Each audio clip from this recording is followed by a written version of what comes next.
dari kelompok 7 yang beranggotakan Jonathan Chan, Novalia Marbun, Rifka Nafitupulu, Yesi Sitohang, dan saya Relsi Banjarnahor. Di sini kami akan menjelaskan tentang mengenai materi keterampilan mengajar kelompok diskusi dan perorangan. Keterampilan mengajar kelompok kecil dan perseorangan adalah kecakapan menanamkan pengetahuan yang dilakukan kepada sekelompok siswa dengan jumlah 3-8 orang dan satu siswa secara individu dengan tatap muka dan memiliki berbagai peran sehingga dapat mengembangkan potensi diri peserta didik. Tujuan dari kegiatan mengajar kelompok kecil dan perorangan adalah agar dapat mendiagnosa kesulitan belajar siswa. Untuk dapat mendiagnosa kesulitan belajar siswa, maka guru harus mencermati atau meneliti permasalahan-permasalahan yang dihadapi oleh siswa. Melalui pendekatan kelompok kecil dan perorangan, biasanya siswa akan lebih mudah dan bebas dalam menyampaikan permasalahan-permasalahan belajarnya karena tidak malu lagi dalam mengutarakan perasaannya di kelas. Dengan demikian, guru dapat menyimpulkan kesulitan yang dihadapi dan alternatif solusi pemecahan yang dilakukan guru. Tujuan dari keterampilan mengajar kelompok kecil adalah, yang pertama, meningkatkan kualitas pembelajaran melalui dinamika kelompok. Yang kedua, memberikan kesempatan memecahkan masalah untuk berlatih memecahkan masalah dan cara hidup secara rasional dan demokratis. Yang ketiga, memberikan kesempatan kepada siswa untuk mengembangkan sikap sosial dan semangat gotong royong. Tujuan keterampilan mengajar perorangan adalah, yang pertama, memberikan rasa tanggung jawab yang lebih besar kepada siswa. Yang kedua adalah mengembangkan daya kreatif dan sifat kepemimpinan pada siswa. Yang ketiga, memberikan kesempatan kepada siswa untuk belajar lebih aktif. Dan yang terakhir, membentuk hubungan yang lebih akrab antara guru dengan siswa maupun antara siswa dengan siswa yang lainnya. Baik, perkenalkan nama saya Yesi Asimita Sitohang. Di sini saya akan menjelaskan peran guru dalam mengajar kelompok kecil dan perorangan. Nah, menurut Usman 2008, ada beberapa peran guru dalam mengajar kelompok kecil dan perorangan, yaitu sebagai berikut. Yang pertama, sebagai motivator. Nah, di sini guru memposisikan diri sebagai penggerak untuk menumbuhkan semangat dan memberi kekuatan bagi siswa. Yang kedua, yaitu sebagai fasilitator, di mana guru menciptakan lingkungan belajar untuk kelancaran proses pembelajaran dan memberi kemudahan bagi siswa. Yang ketiga, organisator pembelajaran. Nah, di sini guru mengelola pembelajaran sehingga berjalan dengan efektif dan efisien. Yang keempat, yaitu multi metode dan media, di mana guru menggunakan metode dan media yang bervariasi, tidak terpaku oleh satu media saja atau metode. Dan yang kelima, yaitu pola interaksi pembelajaran, di mana adanya interaksi seorang guru dengan siswa, siswa dengan siswa, siswa dengan lingkungan. Dan yang keenam, yaitu pemanfaatan sumber pembelajaran yang luas dan bervariasi. Di sini, guru merangsang siswa agar menggunakan berbagai sumber belajar agar siswa dapat mengembangkan bakat dan keinginan untuk mencapai hasil yang lebih baik. Yang terakhir, yaitu mendiagnosis kesulitan yang dihadapi oleh siswa, di mana guru mencermati permasalahan yang dihadapi oleh siswa itu sendiri. Ya, dengan kelompok kecil, siswa lebih mudah dan bebas untuk menyampaikan apa yang dihadapi oleh siswa itu sendiri. Adapun peran guru dalam mengajar kelompok kecil dan perorangan, yaitu yang pertama, yaitu organisator kegiatan belajar mengajar. Dalam pengorganisasian ini, yang paling utama yaitu mengatur siswa dan memberi tanggung jawab untuk melaksanakan tugas yang diberikan oleh guru kepada siswa itu sendiri. Yang kedua, yaitu guru sebagai salah satu sumber informasi bagi siswa itu sendiri. Yang ketiga, itu sebagai pendorong agar siswa itu mau belajar. Yang keempat, yaitu orang yang mendiagnosa kesulitan yang dihadapi oleh siswa itu dan guru memberi bantuan yang sesuai dengan kebutuhan siswa itu sendiri.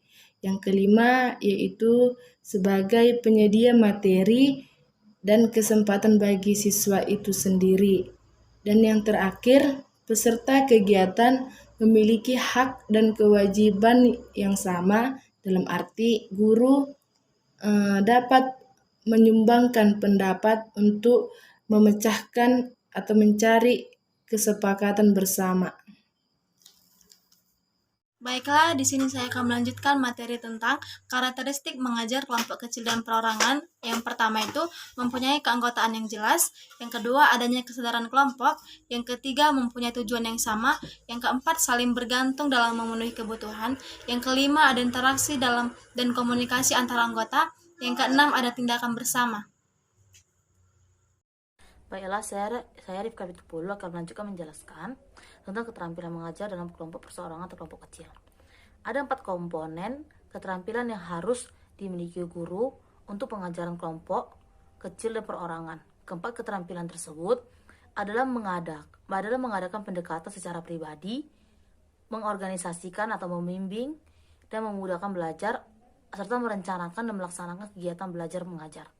Yang pertama adalah keterampilan mengadakan pendekatan secara pribadi agar potensi yang ada dalam diri siswa dapat dikembangkan secara optimal untuk mencapai tujuan pembelajaran yang efektif dan efisien. Kedua adalah keterampilan mengorganisasi. Dalam hal ini, guru memerlukan keterampilan untuk melakukan hal-hal berikut, yaitu yang pertama, memberikan orientasi umum tentang tujuan masalah yang akan dipecahkan. Yang kedua, memvariasikan kegiatan. Yang ketiga, membentuk kelompok yang tepat. Yang keempat, mengkoordinasi kegiatan. Yang kelima, membagi-bagikan perhatian, serta mengakhiri kegiatan. Yang ketiga, yaitu keterampilan membimbing dan memudahkan pelajaran. Memberikan penguatan yang sesuatu dalam bentuk kuantitas dan kualitas. Karena pada dasarnya, penguatan merupakan dorongan yang penting bagi siswa. Yang kedua, membagikan supervisi proses jadwal, yaitu mencangkup sikap tanggap guru terhadap siswa secara perorangan maupun keseluruhan yang memungkinkan guru melihat dan mengetahui apakah segalanya berjalan dengan baik atau tidak. Yang keempat yaitu keterampilan merencanakan dan melaksanakan. Kegiatan belajar mengajar keterampilan ini mencakup hal-hal yang berhubungan dengan kurikulum, terutama pengembangannya. Kegiatan belajar mengajar mencakup membantu siswa menempatkan tujuan pelajaran yang dapat dilakukan dengan diskusi atau menyediakan bahan-bahan yang menarik yang mampu menstimulasi siswa untuk mencapai tujuan tertentu. Yang kedua yaitu membantu siswa mencapai pencapaian dan kemajuannya sendiri. Hal ini berbeda dengan cara penilaian tradisional yang pada umumnya dilakukan guru sendiri. Membantu siswa menilai diri sendiri berarti memberi kesempatan kepada siswa untuk memperbaikinya, sekaligus mencerminkan kerjasama guru dalam situasi pendidikan yang manusiawi. Hal-hal yang perlu diperhatikan dalam mengajar kelompok kecil dan perorangan. Yang pertama, pembelajaran dilakukan berdasarkan perbedaan individu. Yang kedua, memperhatikan dan melayani kebutuhan siswa. Yang ketiga, mengupayakan proses belajar mengajar yang aktif dan efektif. Yang keempat, merangsang tumbuh kembangnya kemampuan optimal siswa. Yang kelima, pergeseran dari pelajaran klasikal ke pelajaran kelompok dan perseorangan. Yang keenam, langkah-langkah pembelajaran kelompok kecil dan perorangan. Yang ketujuh, menggunakan berbagai variasi dalam mengoptimalkan pengorganisasiannya. Kelebihan dan kelemahan dalam mengajar kelompok kecil dan perorangan. Kelebihannya itu, yang pertama, dalam proses mengajar ini memungkinkan penyerapan pelajaran pada setiap siswa dapat lebih maksimal. Yang kedua, guru dapat lebih mudah melakukan pendekatan pada setiap masing-masing siswa, sehingga guru dapat memahami karakter dari masing-masing siswa. Jadi, guru lebih mudah menentukan metode pembelajaran yang cocok untuk siswa tersebut.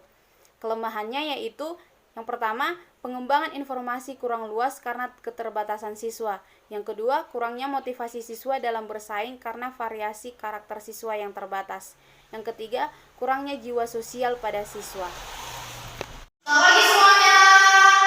Pagi, Bu. Baiklah, pada pagi hari ini, sebelum kita mulai proses pembelajaran kita, alangkah baiknya kita ibadah sebentar sebelum kita berdiri. Ibadah dipimpin oleh Saudari Yesi. Baiklah teman-teman, kita mulai dari pujian baca kitab suci, doa tiap hari, 1, 2, 3, ya. Baca kitab suci, doa tiap hari, doa tiap hari, doa tiap hari. Baca kitab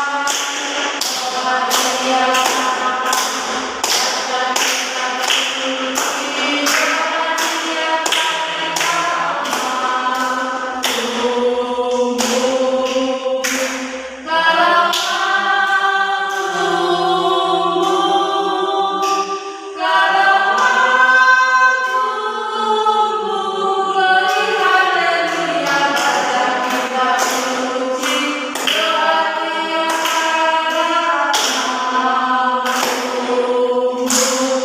hari, Baik, sebelum nanti kita berdoa, terima kasih Bapak, terima kasih Yesus untuk penyertaanmu di pagi hari, memasukkan kesehatan Bapak.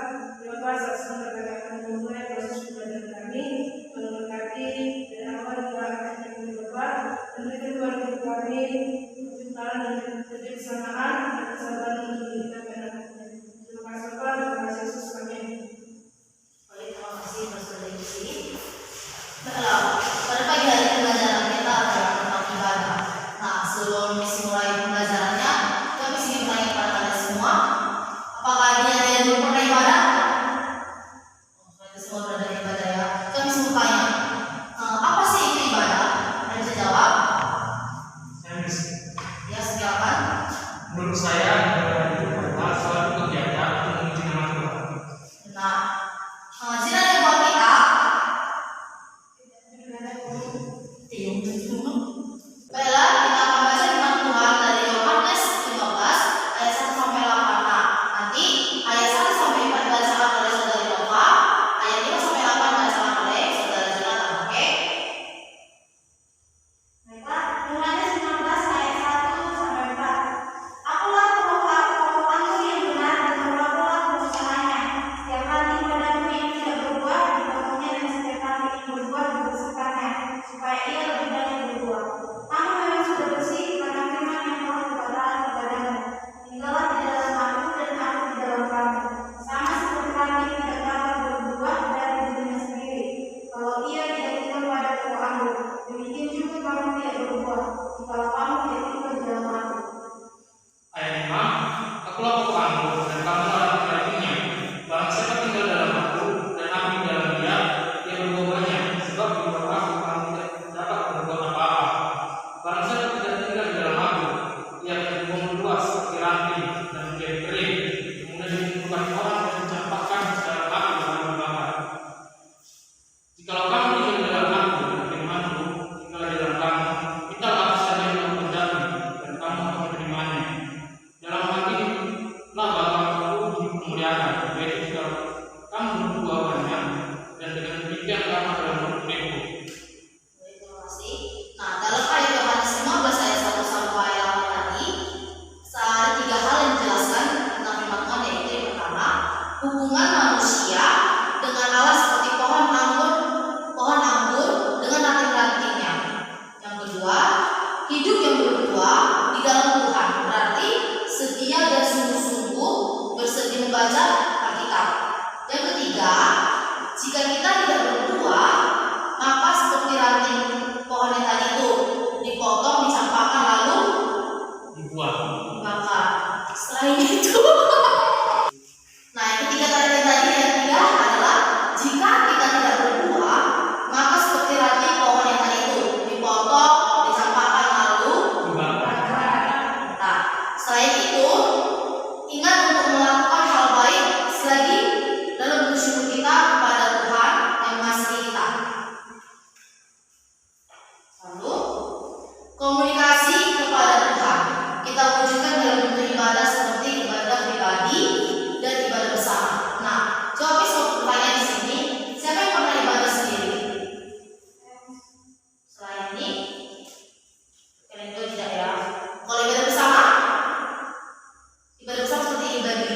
gereja.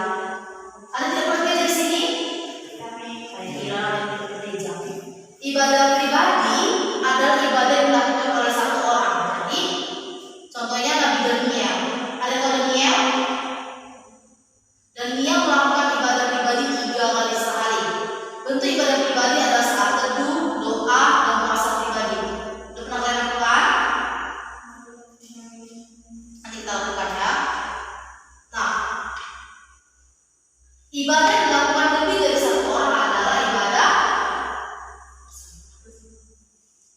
Contohnya ada ibadah dalam gereja, ibadah sekolah minggu, ibadah raya, ibadah lansia, kaum ibu, kaum bapak. Itulah bentuk ibadah-ibadah bersama. Udah ada yang ada nggak? Ada nggak di sini yang nggak pernah sekolah minggu atau disuruh orang tuanya ke sekolah minggu? Jawabannya, nanti saja lah, malas, besok saja lah, besok itu. Tidak, nggak semua sekolah minggu di sini. Jujur, waktu dan tempat ibadah bersama biasanya sudah ditentukan. Seperti pada ibadah minggu itu di Oke. Waktu ibadah pribadi sudah dengan kebiasaan pribadi seseorang. Biasanya di pagi hari saat teduh atau doa pagi. Tempatnya di rumah. Ada nggak di sini yang nggak bangun tidur kan? Langsung bangun aja, nggak ada doa atau bangun tidur? Berarti sini bangun tidur langsung doa. Bagus. Nah, sini saya mau bertanya kepada kalian. Apakah kalian memiliki pengalaman yang menyenangkan di sekolah minggu? Ada yang memiliki pengalaman misalnya ketemu teman, dapat hadiah, guru sekolah minggu yang cantik, baik. Ada? Bagaimana coba ceritakan? Waktu saya sekolah minggu, saya suka menonton ayat-ayat gratis. Dan hadiahnya itu. Kalian selain saudara Nova ada lagi? Berarti kalian pernah sekolah minggu ya. Nah, yang kedua saya ingin tanya, apakah kalian mengikuti ibadah sekolah minggu tiap hari minggu? Atau ada yang bolos, misalnya seminggu 1 bulan ada 3 minggu, kalian bolos 1 minggu, cuma 1 minggu lagi. Ada? Rajin kalian ya. Yang ketiga, adakah waktu untuk renungan pribadi dan membaca Alkitab di rumah? Kenapa tidak? Belum bisa membaca.